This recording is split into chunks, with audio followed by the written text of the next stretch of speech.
Hello and welcome. अगर आप class 12th में या फिर आपने 12th पास कर लिए तो आप सबके लिए वीडियो है। जो लोग भी पीटीटी 2024 के लिए है, जो एग्जाम देने वाले हैं या फिर तैयारी कर रहे हैं, आपसे एक रिक्वेस्ट रहेगी। अगर आपके पास में 1 घंटा है तो ही आप इस वीडियो को देखिए, क्योंकि मैंने इस 1 घंटे की वीडियो के अंदर पूरे की पूरी रणनीति लेके आया हूँ कि आप 90 दिनों के अंदर किस तरीके से तैयारी कर सकते हैं।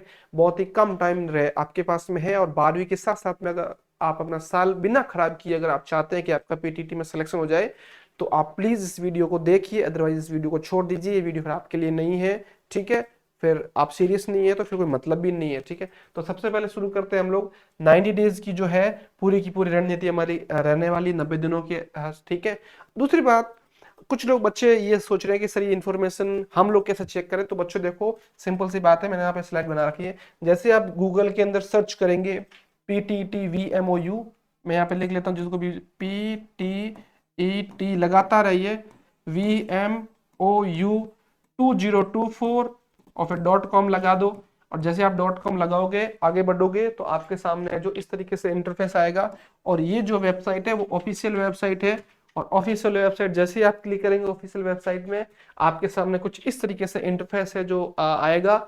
ऐसे लिखा होगा वर्धमान महावीर खुला विश्वविद्यालय कोटा। इस साल जो एग्जाम है वो VMOU करवा रहा है, वर्धमान महावीर ओपन यूनिवर्सिटी जो कोटा है यूनिवर्सिटी, वो एग्जाम करवा रही है। ठीक है, यहाँ पे एक तरफ आपको देखेगा 4 साल वाला कोर्स और एक तरफ आपको देखेगा 2 साल वाला कोर्स। तो ध्यान से, किन लोगों के लिए 4 साल का है, किन लोगों के लिए 2 साल का है, वो भी मैंने इस वीडियो के अंदर पूरी की पूरी स्लाइड्स ले रखी है, आप अच्छे समझ सकते हैं। जैसे ही आप अगर 4 साल वाले पे क्लिक करेंगे तब जो है वो इस तरीके से इंटरफेस ओपन होके आएगा। इसमें बता रखा लास्ट डेट कितनी है, 6 तारीख से फॉर्म स्टार्ट हुआ है, लास्ट डेट कितनी है, एग्जाम डेट कब है। और जैसे ही आप इसके ऊपर 2 साल वाले पे क्लिक करेंगे तब आपके सामने बच्चों कुछ इस तरीके से है जो इंटरफेस खुल के आएगा। और उसमें भी बता रखा कि एग्जाम कब है और लास्ट डेट कब है। और यहाँ पे कुछ भी एप्लीकेशन फॉर्म भरना हो, चेक सारा, अभी आप चालान और ये सब चेक नहीं कर सकते, आप ओनली एप्लीकेशन फॉर्म फिल कर सकते हैं। और यहाँ पे आपको नोटिफिकेशन बता रखा है, इंपॉर्टेंट जो भी चीजें वो बता रखी है, क्या क्या गाइडेंस आपको ध्यान में रखनी है। वैसे आपको इतना टाइम वेस्ट करने की नीड नहीं है, मैंने सारा का सारा इस एक ही वीडियो के अंदर सारी चीजें ले ली है। फिर बढ़ रहे हम लोग आगे। देखो, पीटीटी 2023 का जो एग्जाम था वो गोविंद गुरु जो जनजातीय विश्वविद्यालय था, ठीक है, उन लोगों ने कंडक्ट करवाया था, या फिर उन्होंने एग्जाम लिया था। इस साल जो एग्जाम है वो पीटीटी का वर्धमान महावीर ओपन यूनिवर्सिटी कोटा है। उन लोगों ने जिम्मेदारी ली है या फिर उनको सौंपी गई है, तो वो लोग एग्जाम करेंगे। एग्जाम के फॉर्म 6 मार्च, यानी आज मैं वीडियो शूट कर रहा हूँ, आज ही के दिन स्टार्ट हो चुके हैं, मैंने आपको बता दिया। ठीक है, और एग्जाम आपका 9 जून को होने वाला है। ठीक है, तो आपके पास में 90 दिन ही बचेंगे। उसमें से 1 महीना और कम है, क्योंकि आपकी 12वीं का एग्जाम है, फिर 12th का पेपर भी है। जो बच्चे 12वीं के साथ साथ में दे रहे हैं उनके पास में उनको बोर्ड के एग्जाम भी मैनेज करने हैं, क्योंकि बोर्ड में अगर आपके 50% से कम बन जाते हैं तो आप इसके लिए योग्य नहीं होंगे। ठीक है, एलिजिबल नहीं होंगे, इसलिए ध्यान से रखें चीजों को कि भी आप। ठीक है, फिर कुछ और डेट बता रखी है। फॉर्म स्टार्ट 6 तारीख को होने वाला है, लास्ट डेट आपकी इसकी 31 मार्च है। उसके बाद में दोनों की 31 मार्च बता रखी है। फिर last date for application form correction होने के लिए आपको मौका मिलेगा, जिसके अंदर आप नाम वाम करेक्ट कर सकते हैं, आपने गलती से दूसरा भर दिया हो। 10 तारीख 6 महीने, छठे महीने में होने वाली जून के अंदर एडमिट कार्ड आपका 5 मई को रिलीज होगा। और दोनों के जो आपका एग्जाम है वो 9 जून को होगा, और इसका रिजल्ट लगभग आए 22 जून तक आ सकता है, ऐसा समझा जा रहा है कि ऐसा हो सकता है। फिर हम लोग आगे देख रहे हैं। आगे देखो ध्यान से, अब मैं आपको समझा देता हूँ कि 2 साल वाली किन के लिए है और 1 साल वाली किन के लिए। देखो, जिन लोगों को ग्रेजुएशन हो चुकी है, ग्रेजुएशन का मतलब या उन्होंने बीए कर ली है या फिर बीएससी कर ली है, इस तरीके से ग्रेजुएशन कोई सी भी ग्रेजुएशन कर ली, बीकॉम भी कर लिया है कोई सी भी, तो वो लोग बीएड कर सकते हैं 2 साल वाली, वो इसके लिए है जो एप्लीकेबल या फिर योग्य रहेंगे। तो ये तो था पहला पार्ट। दूसरा पार्ट, 4 साल वाली किसके अंदर बीए है, बीएड है, बीएससी है, बीएससी के साथ में बीएड, यानी आप पीसीएम और पीसीबी वाले हैं तो वो लोग बीएससी तो कर ही सकते हैं और बीएससी के साथ में बीएड भी कर सकते हैं। ठीक है, बीएससी के साथ में बीएड कर सकते हैं। और आर्ट्स और जो कॉमर्स वाले हैं वो लोग है ना बीएससी नहीं कर सकते, वो लोग क्या कर सकते हैं, वो लोग ओनली है जो बीए कर सकते हैं। ठीक है, बीए कर सकते हैं, वो मैंने यहाँ लिख दिया, वो लोग ओनली बीए कर सकते हैं और बीए के साथ साथ में उनकी बीएड भी होगी, ये ध्यान से समझे।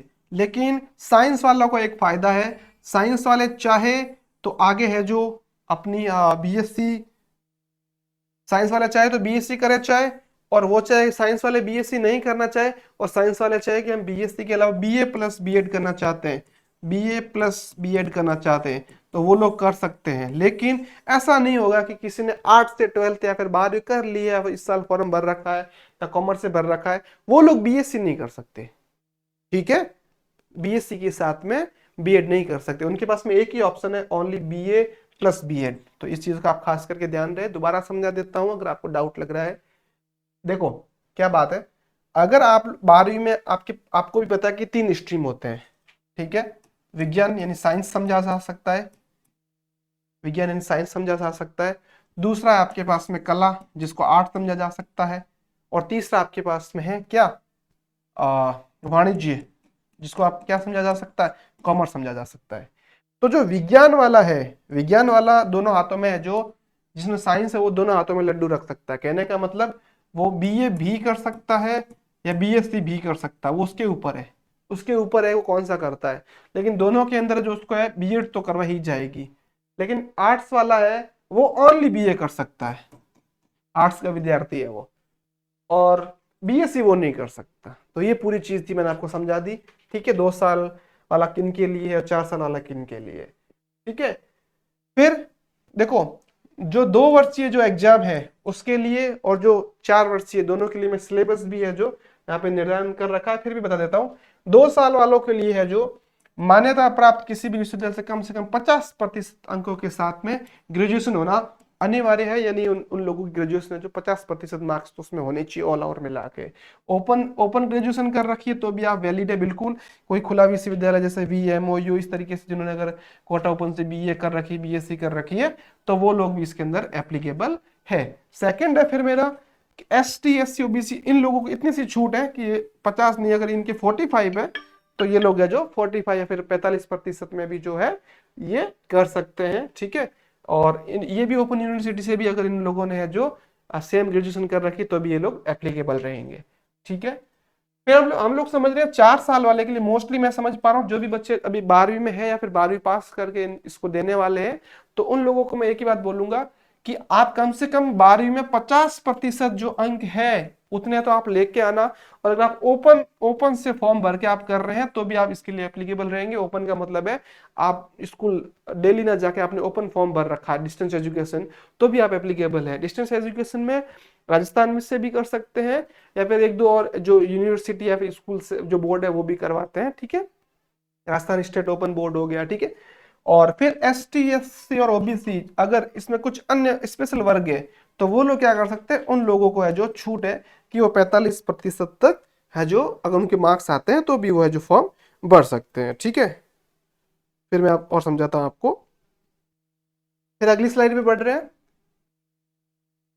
अब रजिस्ट्रेशन कैसे करना है, तो मैंने आपको बता दिया कि वो वेबसाइट है, वहां पे जाना है, आपको कुछ डॉक्यूमेंट्स रखने हैं, और डॉक्यूमेंट्स रखने के बाद में जो आप लोग हैं इस तरीके से फॉर्म अपना फिल कर सकते हैं। आपको फोटो जो भी डॉक्यूमेंट रहेंगे, ये फोटो साइज बता रखी है, आपका फोटोग्राफ है वो 100 KB का होना चाहिए। ठीक है, सिग्नेचर भी 50 KB का होना चाहिए। थंब है, अंगूठा है, लेफ्ट हैंड का थंब जो रहेगा आपका, जो लेफ्ट हैंड है, ठीक है, लेफ्ट हैंड या फिर उसको हिंदी में क्या बोलेंगे, बाया जो है, बाया हाथ का जो अंगूठा है वही वहां पे है जो आपको सफेद पेज पे रखना है। ऐसे जिन लोगों को अंगूठा छाप बोलते हैं ना कुछ लोग, तो वो ऐसे अंगूठा लगाना, वो आपका स्कैन होगा। ठीक है, तो इस चीज का आप ध्यान रखें। ठीक है, लेफ्ट हैंड की मैं बात कर रहा हूँ, ठीक है, बाएं हाथ की। और फोटो सिग्नेचर की बात हो गई पूरी। फिर आगे बढ़ रहे हैं कि एग्जाम का पैटर्न कैसे है, क्या कितने क्वेश्चन पूछे जाएंगे, तो ध्यान से समझो। 2024 के लिए जो लिखित परीक्षा आयोजित की जाएगी, रिटन एग्जाम होगा। ठीक है, रिटन एग्जाम में इसमें 4 भाग होंगे, 4 पार्ट से अलग अलग क्वेश्चन आएंगे, मेजर 4 भाग होंगे, और 200% पूछे जाएंगे। 200 क्वेश्चन उसके अंदर टोटल आएंगे। ठीक है, कुल 600 नंबर का पेपर होगा। ठीक है, 600 नंबर का पेपर होगा। 600 में से आप देख लो 200 नंबर का 200 क्वेश्चन आ रहे हैं और 600 नंबर का पेपर है, तो एक इतने का 3 मार्क्स का ही तो हुआ। फिर देखो 4 वर्गों में प्रत्येक में से 50% पूछे जाएंगे, चारों सेक्शन में से 50 50 50 50 ऐसे पूछे जाएंगे। इस परीक्षा में किसी भी प्रकार की कोई नेगेटिव मार्किंग नहीं है। ठीक है, मैंने 4 पॉइंट आपको बता दिए, नेगेटिव मार्किंग नहीं है, तो आप खाली छोड़ के मत आना पेपर। जो भी आपको समझ में आ रहा है कम से कम आप कीजिए। ठीक है, जो भी आपको जैसा समझ में आता है। और ध्यान रहे इस साल हो सकता है आपको नई तरह की होमवर्क देखने को मिले, जिसके अंदर इस तरीके जो गोले रहते हैं ना हमारे, वो आपको ABCD के साथ में आपको है जो ई भी दिखने को मिल जाए। ठीक है, ये ए है, ये बी है, ये सी है। अब तक तो 4 होते थे, हो सकता है इस साल से आपको ई भी देखने को मिल जाए। और ई आपको भरना रहेगा, जिस क्वेश्चन को आप छोड़ रहे हो उसमें आप ई भरोगे। तो इस चीज का आप खास करके ध्यान रखें। ठीक है, मैंने आपको बात बता दी। तो इस तरीके से एग्जाम का पैटर्न बता दिया। फिर हम लोग बढ़ रहे हैं और एग्जाम की पैटर्न और देख लो। और अगर आपको विस्तृत तरीके से देखना है, सेक्शन ए के अंदर 50 क्वेश्चन और 150 नंबर के रहेंगे। फिर वापस बी के अंदर शिक्षण अभिवृत्ति आएगी। ए के अंदर मानसिक योग्यता आएगी, मेंटल एबिलिटी बोलते हो आप लोग, जिसको रीजनिंग बोलते हो। 50 क्वेश्चन आने वाले हैं। ठीक है, ये एक बहुत इजी टॉपिक है। ठीक है, इसके अंदर आप आराम से मार्क ला सकते हैं। फिर हमारा शिक्षण अभिवृत्ति व अभिरुचि, ये आपके लिए नया टॉपिक है। हो सकता है इस टॉपिक को आपने इससे पहले नहीं पढ़ा हो। जो लोग पहली बार एग्जाम दे रहे हैं उन लोगों ने बिल्कुल नहीं पढ़ा होगा। जो 12वीं पास करके दोबारा उनका पिछले साल नंबर नहीं आया था, इस साल कोशिश कर रहे हैं, तो हो सकता है। ठीक है, ये हो गया। फिर उसके बाद सामान्य ज्ञान है, जनरल नॉलेज है। जनरल नॉलेज के भी 50 क्वेश्चन पूछे जाएंगे और ये भी 150 नंबर के हैं। और मैंने शिक्षण अभिरुचि को बता ही दिया, 50 क्वेश्चन और 150 नंबर के हैं, 50 प्रश्न रहेंगे। फिर भाषा आप हिंदी ले सकते हैं, अंग्रेजी ले सकते हैं, दोनों में से आपके ऊपर है पूरा, आप कौन सी लैंग्वेज लेते हैं। ठीक है, दोनों भाषा में। ठीक है, ऐसा मत समझना कि 50 हिंदी है या 50 अंग्रेजी, ऐसा नहीं है। पेपर में तो 50 हिंदी के भी रहेंगे, 50 इंग्लिश के भी रहेंगे। लेकिन आपने अगर हिंदी भाषा भरी है ओमार शीट के अंदर या पेपर जब फॉर्म फिल करते टाइम हिंदी भाषा, तो आप लोगों को हिंदी वाला पोर्शन, हिंदी ग्रामर वाला पोर्शन लेना है। और आपने इंग्लिश भरी होगी तो आपको इंग्लिश ग्रामर वाला पोर्शन है जो लेना है। ठीक है, यह बात आपको यहां तक समझ में आ गई। अब हम देखते हैं, ये मैंने आपको समझा दिया, दोबारा ये स्लाइड रिपीट हो गई है। फिर आगे देख रहे हैं। हाँ, भाग बी में जो टीचिंग एप्टीट्यूड है, जिसको साइकोलॉजी भी बोलते हैं, उसमें ऐसे मार्क्स रहेंगे 3, 2, 1, 0। यानी आप 4 ऑप्शन उसमें दे रखे होंगे कोई भी क्वेश्चन का। ठीक है, तो उसमें ऐसा सीन होता है कि आप उस ऑप्शन के कितना नजदीक, जैसे ए वाला सही है, ए वाला एकदम सही है, इसके 3 नंबर मिलेंगे। बी वाला थोड़ा मिलता जुलता है, उसके 2 नंबर मिलेंगे। और हो सकता है सी वाला बिल्कुल भी मिलता जुलता नहीं है तो 0 मिलेंगे। और डी वाला थोड़ा बहुत मिलता जुलता है तो डी के हो सकता है आपको 1 मिलेंगे। इस तरीके से आपको मार्किंग रहती है। ठीक है, फिर अगले पे बढ़ रहे हैं हम लोग। ये मैंने आपको चीज समझा दी। अब समझो सिलेबस की बात आती है कि पूरा कोर्स की बात आती है, तो इनकी वेबसाइट पे भी बोल रखा है, इन लोगों ने क्या बोल रखा है, प्रतियोगिता परीक्षा की प्रकृति के अनुसार किसी भी तरह का पाठ्यक्रम निर्धारित नहीं किया जा सकता है। सिलेबस को कभी ये फिक्स नहीं कर सकते कि हाँ इतना ही पूछा जाएगा, उससे मिलती जुलती चीजें पूछी जा सकती है। आप उनको चैलेंज नहीं कर सकते कि आपने तो इतना ही कहा था, ये बाहर से क्वेश्चन आ गया, इन्होंने पहले से बता रखा है। ठीक है, फिर देखो ये सर्वोत्तम को चुनने की एक प्रक्रिया है तथा अभी आगे कुछ रूपरेखा दी जा रही है। आगे सिलेबस की जो रूपरेखा मैंने यहाँ पे ले रखी है। ठीक है, कि इस तरह का स्ट्रक्चर होने वाला है, कैसे कुछ। ठीक है, तो सबसे पहला हमारा जो है मानसिक योग्यता, डिटेल में बता रहा हूं, मानसिक योग्यता ले लो या फिर आप मेंटल एबिलिटी बोल दो, इसको रीजनिंग बोल दो। ये तीनों के तीनों एक ही चीज, आपको कंफ्यूज नहीं होना है। तीनों में का तर्क, लॉजिक बेस्ड पे, इमेजिनेशन बेस्ड पे, ये इनके भाग है। ऐसा नहीं कि 6 टॉपिक, ये टॉपिक बहुत सारे हैं, इनके अंदर से आपको क्वेश्चन पूछे जाएंगे। ठीक है, मैंने यहाँ पे आपको समझा दिया। आपको टॉपिक लगता है कि भाई समझ में नहीं आया तो मैं रेगुलर अपडेट के साथ वीडियो डाला करूंगा, वो आप लोग आराम से वीडियो देख सकते हैं। ठीक है, आप चैनल के साथ जुड़े रहे अगर आप सीरियस है। फिर देखो ये रीजनिंग के है कुछ सादृश्यता। एनालॉजी का मतलब होता है समान एक जैसे जो दिख रहे हैं उनको है जो किस तरीके से चूज करना है। फिर है विजातीय, जो अलग हो, जिनको इंग्लिश में ऑड मैन आउट बोला जाता है, इनको एनालॉजी बोला जाता है। अलग हो, उसको 4 ऑप्शन में से चुनना है। फिर है सांकेतिक भाषा, जिसको कोडिंग डिकोडिंग बोलते हैं रीजनिंग के अंदर। ठीक है, दिशा ज्ञान परीक्षण की राम इधर इतना चला, उतना चला, इधर चला, अब वो कहाँ पे है, किस दिशा में, इस तरीके के क्वेश्चन पूछे जाते हैं। रिश्ते संबंधी कि भाई आपके भाई का, बुआ का, काके का, बड़े का, मामे का क्या लगेगा, इस तरीके से क्वेश्चन पूछे जाते हैं। ठीक है, फिर है वैन आरेख डायग्राम। ऐसा वैन आरेख बता रखे होंगे। वैन आरेख का मतलब इस तरीके से बता रखे, आपको रिलेशन बताने, कई बार ऐसे अलग हो सकते हैं, कई बार इस तरीके से हो सकते हैं। ठीक है, मैं आपको डिटेल में पूरा कोर्स कराऊंगा, आप बेफिक्र रहो। ठीक है, एक भी क्वेश्चन बाहर से नहीं आएगा, आप रेगुलर रह के इसके साथ में जुड़े रहेंगे तो। ठीक है, वैन आरेख भी हो गया। घन, घनाभ और पासा। घन, घनाभ, पासा तीनों में आप कंफ्यूज होने की जरूरत नहीं है। ये इस तरीके से, जो आपने लूडो खेला होगा, लूडो के अंदर जो ये आपकी गोटी रहती है, इस गोटी पे आधारित प्रश्न रहेंगे, आपको एग्जाम में पूछे जाएंगे। तो ये मैंने आपको टॉपिक, अब टॉपिक खत्म नहीं हुए, इसमें और भी टॉपिक है, तो मैं आगे बढ़ रहा हूं। मैं आगे और टॉपिक बता रहा हूं आपको। ये देखो वर्ग, फिर वर्ग व त्रिभुज की रचना, उसके अंदर आपको पूछ रखे होंगे कितने त्रिभुज है, कितने वर्ग है, कितने क्या है। ठीक है, फिर है व्यवस्था क्रम परीक्षण कि भाई हम लोग इस तरीके से बैठे हैं, वो अपना स्थान बदल दे, ये स्थान बदल दे, इतने थे, कुल कितने थे, दाएं से कौन है, उधर से कौन है, इस तरीके से। फिर रैंकिंग, रैंकिंग में ऐसे ऐसे बैठे रहेंगे कि वो ऊपर से इतने नंबर पे, वो नीचे से इतने नंबर पे बैठा है, वो दाएं से इतने नंबर बैठा है, उसको हटा दिया गया। तो ये दोनों टॉपिक मिलते जुलते टॉपिक है, ठीक है। फिर है समय परीक्षण, घड़ी, घड़ी के अंदर समय पूछ इतने बज रहे हैं, घड़ी को विपरीत कर दिया, उल्टा कर दिया। यहाँ पे जो दर्पण में देखने पे क्या बनेगा, कितने का कौन बनेगा, गणित, घड़ी से रिलेटेड कितने डिग्री कौन, ये सब इससे पूछे जाते हैं, ठीक है।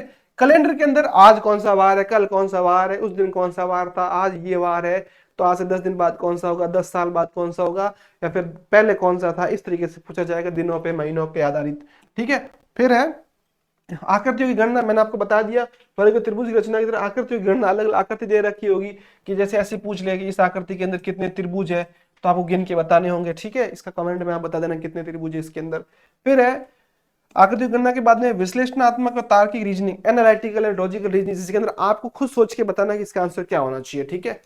फिर है उसके बाद में गणितीय योग्यता संबंधी प्रश्न, गणितीय योग्यता मतलब बोर्ड मार्क्स के रूल पे ऐसे पूछ लिया, बोर्ड मार्क्स का जो रूल है आपके गणित के अंदर, उसके आधारित क्वेश्चन पूछ लिया, ठीक है। ऐसे बहुत सारे क्वेश्चन है जो आपको एग्जाम में पूछे जाएंगे, और मैं आपको वही क्वेश्चन करूंगा जो आपको एग्जाम में पूछे जाएंगे, ठीक है। अब हम और आगे बढ़ रहे हैं, इसके अंदर अभी भी खत्म नहीं हुआ, इसके अंदर और देखो, शब्द निर्माण, ऐसे वर्ड बनाने रहेंगे, जैसे ऐसा बोल दिया,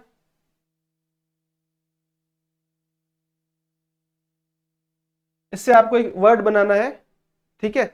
और जो एक वर्ड, जो शब्द बनेगा वो कोई एक गाड़ी है, व्हीकल है, ठीक है, गाड़ी है या फिर व्हीकल है, क्या बना सकते हो, तो आप इसमें ऐसे लिख सकते हो, BUS, बस, बस एक गाड़ी है, व्हीकल्स में आता है। तो इनको इनमें से तोड़ मरोड़ के कैसे भी बनाना है, ठीक है। फिर है आयु परीक्षण की, राम के पिताजी की ये उम्र है, उसके बेटे की ये है, बेटी की ये है, इतने साल बाद कितनी होगी, इतने साल बाद कितनी होगी, क्या अनुपात है, इस तरीके के क्वेश्चन पूछे जाते हैं। फिर है आकृतिक तर्क शक्ति परीक्षण का मतलब आकृतियों के अंदर आपको ऐसे पूछा जाएगा कि भाई ये अभी यहाँ था, फिर ये यहाँ है, फिर अगले ऑप्शन बोले यहाँ है या ये है, फिर इस तरीके से अगले में क्या होगा, इस तरीके से क्वेश्चन पूछे जाते हैं। फिर है समविहित आकृतियां, छुपी हुई आकृतियां बतानी, एक आकृति के अंदर दूसरी आकृति छुपी हुई रह सकती है, ऐसे पूछ लिया जाएगा कि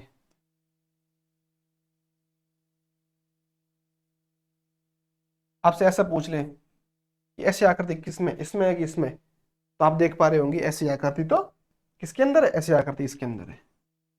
तो ये ऐसे क्वेश्चन आपसे पूछे जाते हैं मोस्टली, ठीक है। फिर उसके बाद हम लोग आगे देख रहे हैं वर्णमाला परीक्षण, ठीक है। वर्णमाला परीक्षण में क्या है कि ABCD लिख रखी है, छोटी बड़ी जो भी लिख रखी है, पहले से चौथे पे कौन सा है, तीसरे पे कौन सा है, ऐसे, ठीक है। ये बहुत इजी टॉपिक है।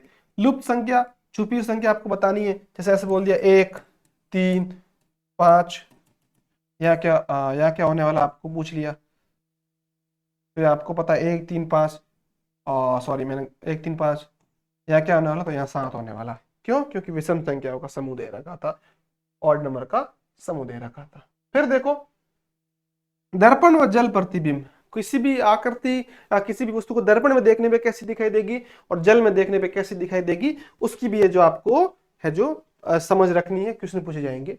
अब वो पूछना पूरा हो गया था। अब है शिक्षण अभिवर्ती व अभिरुचि, इस सब्जेक्ट का पहले मतलब समझो। आप PTT क्यों कर रहे हैं, B.Ed या BSc क्यों कर रहे हैं, इसीलिए घर वालों ने बोल दिया इसीलिए?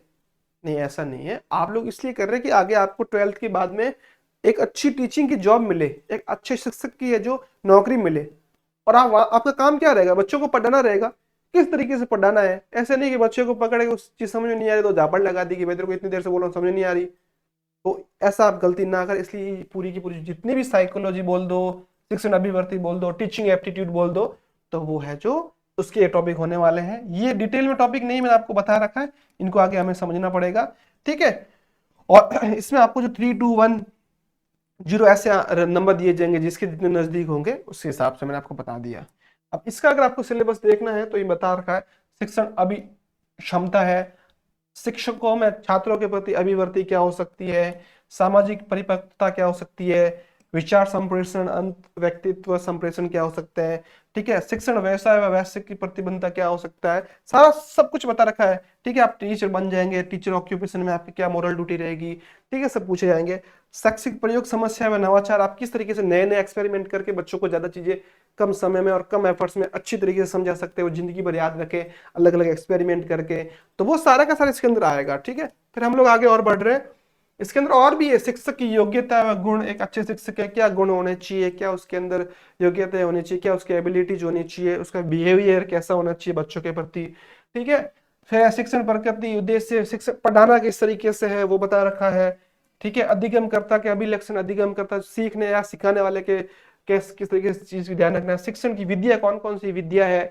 ठीक है, तो भाई उसको किस तरीके से समझाना है, बोल बोल के चीजें समझानी है या प्रैक्टिकल करके समझानी है, या फिर ठीक है कहानी के रूप में बतानी है, कविता के रूप में बतानी है, इस तरीके से। ठीक है, फिर है शिक्षण की सहायक सामग्रियां। अब जैसे मैं आपको पढ़ा रहा हूँ तो ये मेरे पीछे आपको डिजिटल बोर्ड दिख रहा है, ये पेन है। ठीक है, ये सारी की सारी चीजें किस में आएगी, ये सारी की सारी चीजें शिक्षण की सहायक सामग्रियां, जिसको है जो learning material, teacher learning material, TLM बोला जाता है। ठीक है, और अगर विद्यार्थी सीख रहा है तो SLM बोला जाएगा। ठीक है, जिससे भी आपकी किताब होगी, जिससे आप चीजों को समझ पा रहे हैं। ठीक है, फिर अगला है इसी के अंदर अधिगम का अर्थ, अधिगम की सिद्धांत, अभिप्रेक्षणा, व्यक्तित्व, बुद्धि, समझ। जैसे बुद्धि के बारे में पूछेंगे भी आपको कि भाई कोई बच्चा कम चीजों को सीखता है तो उसको फिर कम बुद्धि वाले को कैसे समझाना है, किस तरीके से, सारा का सारा आपको है जो कवर करना है। ठीक है, फिर अगला है अधिगम की कठिनाइयां, अधिगम के पठार, लर्निंग है जो, उसके बाद में लर्निंग गैप। ये सब क्या होता है, ये सब हम एक एक चीज अच्छी तरीके से पढ़ेंगे। ठीक है, ये सारा का सारा यहाँ पे बता रखा है। शिक्षा का अधिकार, ये सबसे दो इंपॉर्टेंट इनसे क्वेश्चन बनते हैं। एक शिक्षा का अधिकार जो अधिकार अधिनियम 2009 है, और ठीक है एक जो हमारा है जो अभी चल रहा है राष्ट्रीय पाठ्य आचर्य रूपरेखा। ठीक है, ठीक है, NCF जो करके चल रहा है। ठीक है, इसके अंदर नेशनल एजुकेशन पॉलिसी भी इस तरीके से बता रखा है इसके अंदर सब कुछ। ठीक है, अब ये अगला हमारा सामान्य ज्ञान। ठीक है, जनरल अवेयरनेस या फिर जनरल नॉलेज बोला जा सकता है। ये टॉपिक तो है, इन टॉपिक के अलावा भी और टॉपिक से क्वेश्चन पूछे जा सकते हैं, इतने लिमिटेड नहीं है।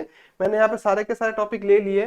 ठीक है, राजस्थान की स्थिति, क्योंकि राजस्थान के लिए हो रहा है तो राजस्थान की पूछेगी। हाँ, अभी कुछ लोगों को ये डाउट है कि अभी जो जिले कुछ नए बने कुछ पुराने थे, इससे कुछ फर्क पड़ सकता है। अभी के लिए कोई फर्क नहीं पड़ेगा, क्योंकि इस एग्जाम तक आपको बिल्कुल भी चिंता करने की नीड नहीं है। अगली साल या फिर जब एग्जाम होंगे तब आपको सोचना है। राजस्थान का अपवा तंत्र, नदियों व झीलें, राजस्थान की जलवायु, क्लाइमेट कैसा, राजस्थान का सॉइल कैसी है, राज व्यवस्था, कार्यपालिका, न्यायपालिका, इसके बारे में आपको ध्यान रखना है। जिला प्रशासन के क्वेश्चन पूछे जा सकते हैं। राजस्थान में स्थानीय स्वशासन, ग्रामीण और शहरी। ठीक है, फिर उसके बाद शिक्षा के ऊपर राजस्थान के वन्य जीवों के बारे में, पशुधन के बारे में। ठीक है, इस तरीके से फिर राजस्थान की कृषि एग्रीकल्चर कहती है, सिंचाई के हिसाब से जो आपको है जो सिंचाई, उसके बाद में बहुउद्देशीय योजना है सिंचाई से रिलेटेड, नहरें कोई योजना हो गई और जो भी कुछ। उसके बाद में राजस्थान में ऊर्जा के विभिन्न स्रोत। ठीक है, ऊर्जा के विभिन्न स्रोत अलग अलग।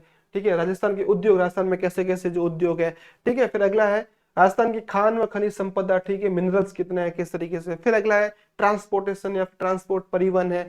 राजस्थान में पर्यटन, ठीक है, किस तरीके से लोग हैं जो घूमने आते हैं, जितने भी टूरिस्ट लोग रहते हैं उनके बारे में। ठीक है, सहकारी आंदोलन, ठीक है, सरकारी नहीं है, ध्यान रखना सहकारी आंदोलन है अलग। ठीक है, राजस्थान की जनसंख्या कितनी है, बेरोजगारी कितनी, कितने लोग बेरोजगार हैं, कितने लोगों को रोजगार मिला हुआ है। राजस्थान के चिकित्सा और स्वास्थ्य कार्यक्रम अलग अलग, जो हेल्थ सेक्टर में जो भी प्रोग्राम चलाए जाते हैं। ठीक है, ये हो गया। फिर उसके बाद में अगले पे हम लोग बढ़ रहे हैं, अगले और है सामाजिक न्याय व कल्याण योजनाएं। ठीक है, कुछ योजनाएं चलती रहती है। फिर अगला है प्रमुख विकास व स्वच्छता योजना है, जिससे कि पूरा राजस्थान क्लीन रहे, ग्रीन रहे। ठीक है, राजस्थान में आर्थिक नियोजन। ठीक है, राजस्थान में सभ्यता के प्रति, ये कुछ हिस्ट्री का हो गया, कुछ हिस्ट्री के टॉपिक है। राजस्थान के महत्वपूर्ण पर्यटन स्थल, किले, स्मारक व बिल्डिंग्स के बारे में बात हो गई। ठीक है, धार्मिक जीवन, संत संप्रदाय, ठीक है, भक्ति जो से रिलेटेड। ठीक है, फिर राजस्थान के लोक देवता व लोक देवी, उनके बारे में, उनके मंदिर कहाँ है, किस तरीके से। फिर राजस्थान के मुख्य त्योहार कितने, फेस्टिवल कितने हैं, उनके बारे में क्वेश्चन पूछा जा सकता है। फिर राजस्थान के प्रमुख मेले, मेलों के बारे में, कौन से, कौन सा मेला लगता है, कौन सा पशु मेला, कौन सा किसका मेला है, किस देवता का मेला, कौन सा सबसे बड़ा मेला, कौन सा छोटा मेला, इस तरीके से पूछा जाता है। ठीक है, राजस्थान के प्रमुख रीति रिवाज, रीति रिवाज आपको पता ही है कि ये रस्म कब की जाती है, ये रस्म कब की जाती है, ऐसा कब किया जाता है। फिर प्रथा, अलग अलग प्रथाएं थी पहले। ठीक है, फिर वेशभूषा, अलग अलग जगह अलग अलग क्लोथ्स या फिर कल्चर है, तो वो अलग अलग, राजस्थान में भी अलग अलग जगह की अलग अलग ड्रेसें हैं, वो लोग नाचते हैं, उनके नृत्य का अलग नाम है। ठीक है, तो यहाँ तक ये बातें हो गई। फिर हम लोग आगे बढ़ रहे, राजस्थान में जनजातियों का सामाजिक जीवन, जो शेड्यूल्ड जो ट्राइबल है, जो जनजातीय लोग हैं, उनके किस तरीके से। राजस्थान में लोक संगीत, लोक नृत्य और लोक नाट्य तीनों अलग अलग है। ठीक है, राजस्थानी की प्रमुख चित्रकला जो शैली अलग अलग स्टाइल में। ठीक है, बूंदी की, कोटा की, इस तरीके से। ठीक है, फिर राजस्थान की लोक कला, लोक कला किस तरीके से वो हो गया। राजस्थानी भाषा बोली और साहित्य, राजस्थानी भाषा रिलेटेड अभी आपको पता चल रहा है कि राजस्थानी भाषा को मान्यता दिलाने के लिए बहुत सारे लोग हैं जो काम कर रहे हैं, तो इससे भी रिलेटेड क्वेश्चन आपसे पूछा जा सकता है। फिर अगला राजस्थान के इतिहास के प्रमुख स्रोत, ठीक है, हम इतिहास कैसे पढ़ पाएंगे, किसने क्या कहा राजस्थान के इतिहास के बारे में, कहाँ कहाँ से हमको स्रोत मिलते हैं, कहाँ पे कुछ खुदाई करने पे कुछ मिल गया, कहीं पे कोई लिखा हुआ कुछ बुक मिल गई, इस तरीके से भी, ठीक है। फिर अगला है राजस्थान का इतिहास, पूरा का पूरा इतिहास है, ठीक है। फिर अगला 1857 की क्रांति, राजस्थान जो क्रांति हुई थी, सबसे इंपोर्टेंट क्वेश्चन से 2-3 क्वेश्चन बनते हैं। राजस्थान के कृषक व जनजाति आंदोलन, किसानों ने कौन कौन से आंदोलन किए उसके बारे में। फिर अगला राजस्थान के प्रमुख प्रजा मंडल आंदोलन, ठीक है, उनके बारे में पूछा जा सकता है। फिर अगला राजस्थान का एकीकरण कैसे हुआ था, कितने चरणों में हुआ था, ठीक है, कौन स्थायी सदस्य था, कौन अस्थायी सदस्य था, इस तरीके के क्वेश्चन आपसे पूछे जा सकते हैं। फिर इसी में फिर भाषा है, भाषा आप या इंग्लिश ले सकते हैं या फिर हिंदी ले सकते हैं, मैंने दोनों भाषा के यहाँ पे टॉपिक लिए है। हो सकता है इससे भी ज्यादा के बारे में पूछा जा सकता है, मैंने पैराग्राफ भी आपके आएंगे, बहुत सारे अलग अलग भी इनके हटके भी आ सकते हैं। कंप्रेंसेशन है, स्पॉटिंग एरर है, गलतियां निकालना है, नरेशन है, प्रीपोजिशन है, आर्टिकल है, ये सारे अक्षर मैं आपको समझा। मेरे हिसाब से मोस्ट ऑफ जो बच्चे वीडियो देख रहे हैं वो इंग्लिश पोर्शन को तो लेने वाले नहीं है, वो हिंदी पोर्शन को ही लेने वाले मेरे हिसाब से, मुझे लग रहा है। वाक्यों के प्रकार है, वाक्यों की बनावट है, काल है, वोकेबलरी है, सिनोनिम है, एंटोनिम है, वन वर्ड बताना है, स्पेलिंग एरर है, ठीक है, ये सारे के सारे इंग्लिश के टॉपिक हो गए। अब अगर आप हिंदी के लिए देख रहे हैं तो हिंदी के लिए बहुत इंपॉर्टेंट है, होने वाले पर्याय शब्द पूछे जाते हैं, विलोम शब्द पूछे जाते हैं आपसे, युग्म पूछे जाते हैं, वाक्य विचार पूछे जाते हैं, शुद्धिकरण शब्द की हो सकती है, वाक्य की हो सकती है, दोनों से कोई भी क्वेश्चन पूछा जा सकता है। मुहावरे व कहावतें सबसे इंपॉर्टेंट है, सरल भी है लेकिन इंपॉर्टेंट भी है। संधि के बारे में पूछा जा सकता है। फिर आपका जो समास के बारे में आपसे पूछा जा सकता है। उसके बाद में उपसर्ग है, प्रत्यय है, वाक्यांश के लिए सार्थक शब्द है, अनेकार्थी शब्द ऊपर हो गया, ठीक है, एक शब्द, दो शब्द, पैराग्राफ भी इसमें आपसे पूछे जाएंगे, ठीक है। तो ये मैंने आपको समझा दिया। फिर है कि बेस्ट बुक या कौन सी किताब से पढ़े, तो मैंने यहाँ पे एक लाइन लिखी बच्चों, आपको दिख रही होगी, ओल्ड इज गोल्ड। इस लाइन का मतलब समझो, आपके आसपास में किसी ने भी अगर पीटीटी का एग्जाम दिया है 1 साल पहले, 2 साल पहले, एक बार के लिए आप वो किताब ले आइए, आपको फालतू पैसे खर्च करने की नीड नहीं है, तो ठीक है, उनसे मांग के लिए कि भी मेरा एग्जाम है 2 महीनों के बाद में आपको वापस दे दूंगा या दे दूंगी, ठीक है। और ऐसी बुक्स आपको, बुक्स में होता है क्या कि यहाँ पे 2023 लिखा है, ये हट गया 2024 बन जाता है, 2023 से 24 बन जाता है। इसके अंदर एक चीज और हो जाती है, पिछले वर्ष को जो प्रश्न पत्र है वो ऐड हो जाता है, इससे अलावा कुछ भी नहीं होता, किताब का सिर्फ कवर चेंज होता है, अंदर की चीजें वही की वही रहती है, क्योंकि इतना बदलता थोड़ी है, ठीक है।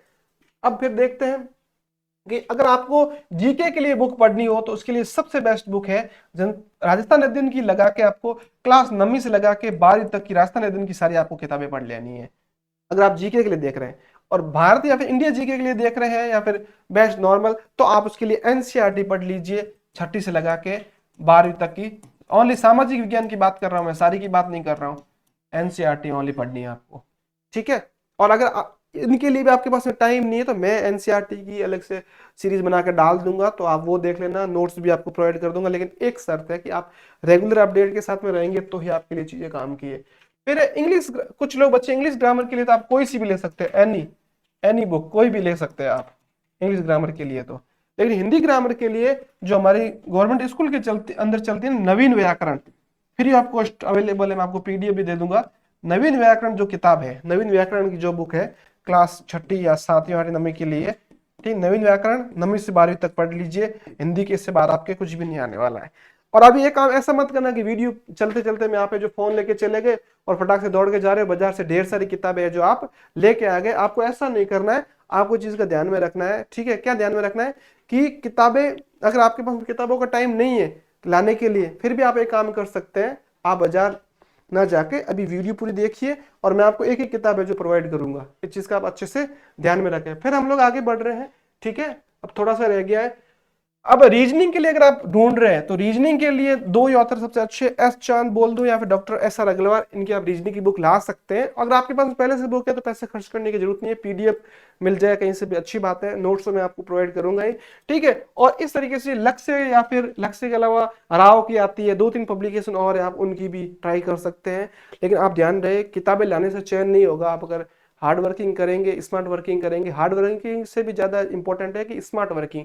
परीक्षा के लिए पढ़ते सारे हैं, आपको लिमिटेड पढ़ना है, सीमित पढ़ना है, और सीमित पढ़ने के साथ साथ में क्या क्या ध्यान रखना है, इंपॉर्टेंट चीजें पढ़नी जो एग्जाम में आ सकती है वही पढ़नी।